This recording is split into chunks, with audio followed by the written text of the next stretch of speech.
आणि महत्त्वाची बातमी आहे, महाविकास आघाडीमध्ये सध्या मुंबईतील लोकसभेच्या 3 जागांवरून वाद सुरू असल्याचं पाहायला मिळतंय।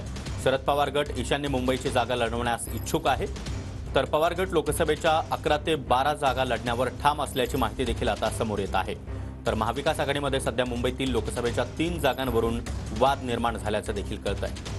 आणि या संदर्भात अधिक माहिती देण्यासाठी आमचे प्रतिनिधी अक्षय मंकणी सध्या आपल्यासोबत आहेत। अक्षय, महाविकास आघाडीचं जागा वाटप निश्चित होणार अशी चर्चा सुरू असतानाच आता मुंबईतील 3 जागांवरून महाविकास आघाडीमध्ये शरद पवार गट आग्रही असल्याचं कळतंय।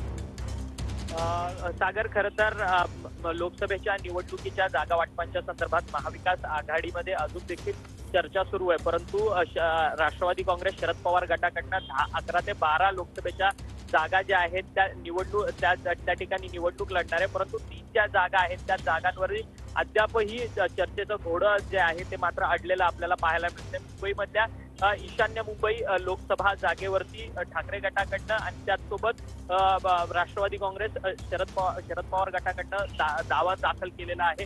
खरं तर संजय दिना पाटील हे राष्ट्रवादीचेच पूर्वी खासदार होते, ते ठाकरेंची त्यांनी साथ घेतली, त्यामुळे आता ती जागा ठाकरेंनी ती जागा आग्रही घेऊन लढण्याचं ठरवलेलं आहे। तर दुसरीकडे त्या जागेवरती राष्ट्रवादीच्या शरद पवार गटाने देखील दावा केला। त्याचसोबत उत्तर पश्चिम लोकसभा मतदारसंघ जो आहे त्यावरती संजय निरुपम जे काँग्रेसचे नेते आहेत त्यांनी देखील त्या लोकसभेच्या जागेवर दावा ठेवलेला आहे। आणि त्याचसोबत अमोल कीर्तीकर जे ठाकरे गटाचे उमेदवार असणार आहेत त्यांनी देखील त्या जागेवरती दावा ठोकलेला आहे। त्यामुळे एकंदरीतच मुंबईच्या 3 लोकसभा मतदारसंघांवरती हे संपूर्ण जागा वाटपाचं घोडं जे आहे ते अडलेलं आपल्याला पाहायला मिळतं। परंतु 27 आणि 28 तारखेला महाविकास आघाडीची बैठक, या बैठकीमध्ये सर्वच महाविकास आघाडीचे महत्वाचे नेते जे आहेत ते बैठकीत बसतील आणि हा सर्व जागा वाटपांचा तिढा जो आहे तो या बैठकीमध्ये सोडवला जाईल अशी माहिती मिळते।